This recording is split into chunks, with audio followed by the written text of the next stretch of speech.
একটা জবান খুলে কোন মারহাবা। একটা জবানও বন্ধ রাখবেন না।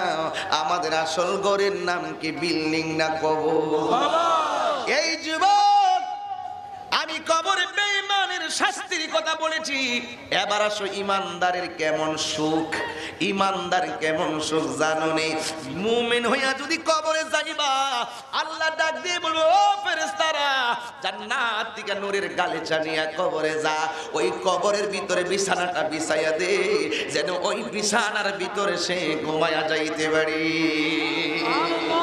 এই বিছানার ভিতরে এমন ঘুম ঘুমাইব, কিয়ামত পর্যন্ত ঘুমায়া থাকবে।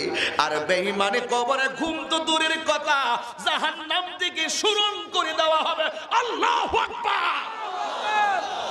এই জাহান্নাম থেকে সুরং করে দেওয়া হবে, এমন ভাবে সুরং করে দেওয়া হবে, জাহান্নামের আগুনের তাপ তারে নাচতে নাবুদ বানাইয়া ফেলবে।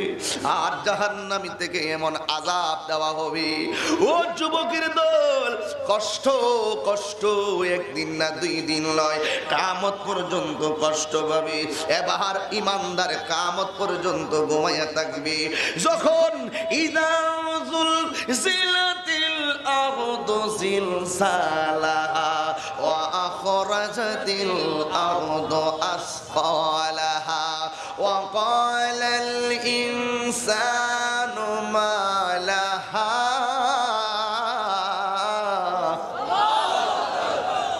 যখন পৃথিবী কম্পনে প্রকম্পিত হয়ে যাবে, জমিনের নিচের বোঝাগুলা যখন উপরে উঠিয়ে দেওয়া হবে, আল্লাহু আকবার বলেন।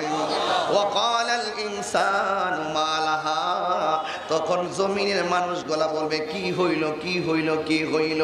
শুধুমাত্র তাই নয়, ওয়া তাকুনুল জিবালু কাল ইহনিল মানফুস।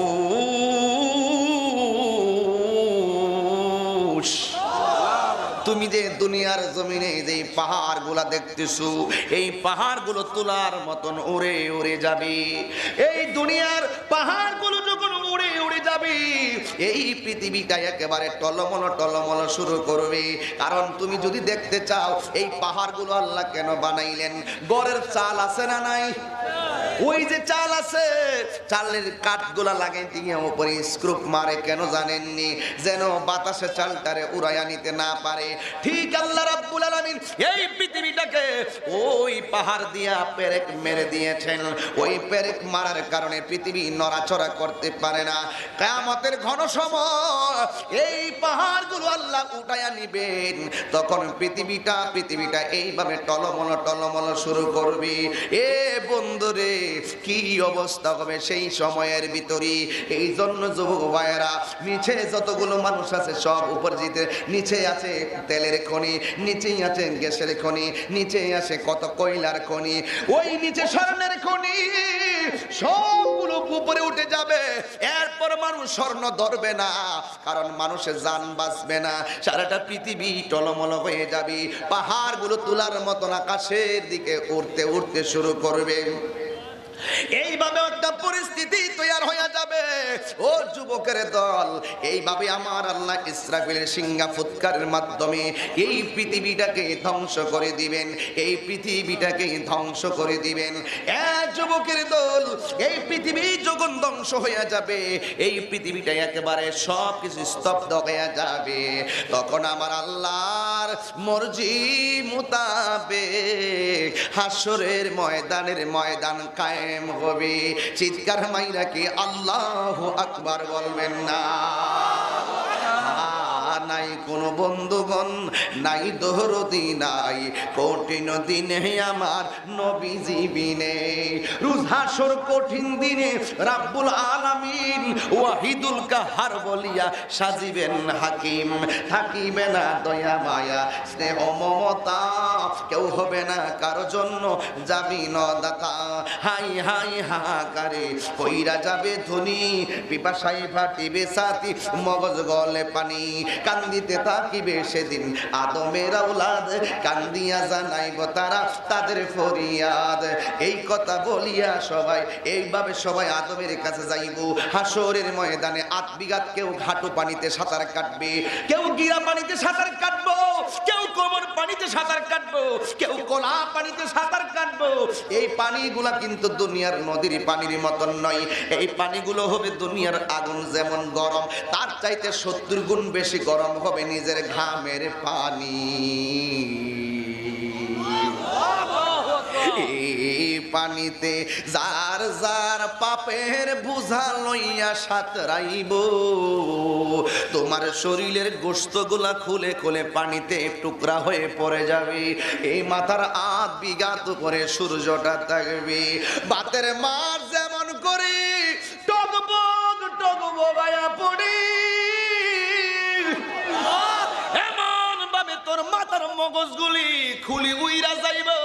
ও এমপি সাহেব, ও মন্ত্রী সাহেব, ও বক্তা সাহেব, হাসরের ময়দানে যদি ঈমান না নিয়ে ওঠেন, বেঈমানের টিকিট নিয়ে যদি হাসরের ময়দানে উঠি, এক তো কবরে শাস্তি পাবো, 2 নম্বর হাসরের ময়দানে উপায় থাকবে না। আমরা তখন আল্লাহরে ডাক দিয়া বলবো, আল্লাহ আজকের দিনটা কোন দিন? আল্লাহ বলবি আজকের দিনটা হাসরের দিন, আজকে পাপ পুণ্যের হিসাব হবে। আল্লাহ 2টা রং ধারণ করবে, একটা হলো রহমান, একটা হলো রহিম, আরেকটা হলো কাহার। আমার আল্লাহ কঠিন অবস্থায় হাসরের ময়দানে দাঁড়ায়, হাসরের ময়দান কায়েম করবেন। এ যুবকের দল, সব মানুষ নফসি নফসি বলে কাঁদবে, আমি বাঁচাও, আমারে বাঁচাও, আমারে বাঁচাও। বন্ধু যতদিন দুনিয়াতে আছে ততদিন আর কাজ হবে না। বন্ধু তোমার কাছে আসবে না, তোমার স্ত্রী কাজ হবে না। সবার মুখের ভিতরে একটা মাত্র স্লোগান, ইয়া নাফসি বলে কাঁদবে, কিন্তু কেউ কাউকে উপকার করতে পারবে না। যার যার বাঁচার জন্য সব নবীরা পর্যন্ত নাফসি নাফসি বলে কাঁদবে।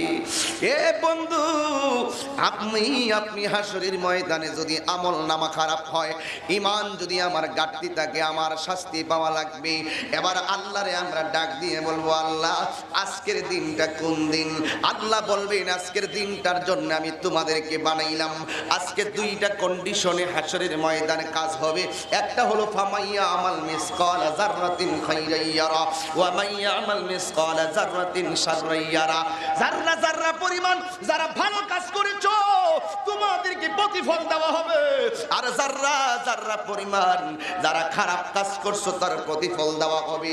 এক যুবকের দল, তুমি মনে করেছো দুনিয়ার ভিতরে ইমার্জেন্সি ব্যালেন্স আইনা তুমি 30 টাকা ব্যবহার করার আগেই তুমি মারা গেছো।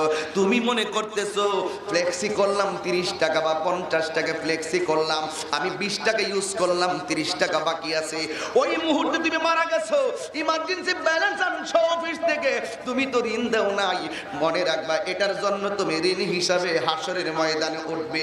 যেখান থেকে তুমি হাওলাত দিবা ওটা পরিশোধ করার আগ পর্যন্ত আমার আপনার দায়বদ্ধতা আছে না নাই? আর জবান খুলে বলো, আছে না নাই? এই জন্য যুবক অনুরোধ অনুরোধ, এবার হাসরের ময়দানে সবাই নফসি নফসি বলে কাঁদবি।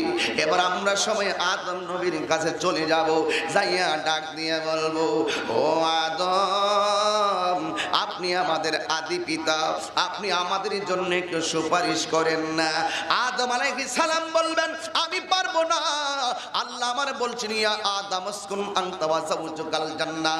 আল্লাহ আমারে বলছিল, হে আদম, তুমি তোমার স্ত্রী জান্নাতে বসবাস করো, তবে খবরদার লা তাকরাবা হাযিহিস শাজারা, ওই যে গাছের নিকটবর্তী হইও না। ফাআযাল্লাহুমা শাইতান, শয়তান আমাদের 2 জনকে পদস্খলন করলো। এই জন্য আমি আর আল্লাহর কাছে অপরাধী হয়ে গেছি। যদিও আমার আল্লাহ আমাকে ক্ষমা করেছেন, আজকে যদি আল্লাহ আমাকে সেই দিনের জন্য ধরে, আমি আল্লাহর দরবারে কি জবাব দিব? এই জন্য আমি পারবো না। তোমরা বরং সামনে চলে যাও, সামনে যাইয়া দেখবে হযরতে নূহ আলাইহিস সালাম দাঁড়ায় রইছে। নূহ আলাইহিস সালামকে বলবো, ও নূহ, আপনি আমাদের জন্য জন্য একটু সুপারিশ করুন না। নূহ আলাইহিস সালাম বলবে আমি পারবো না, আমার আল্লাহ আমার 4টা সন্তান দিয়েছে, 3টা সন্তান আমার কথা মানছে, আর একটা সন্তান আমার কথা মানে নাই। আল্লাহ যদি বলে নূহ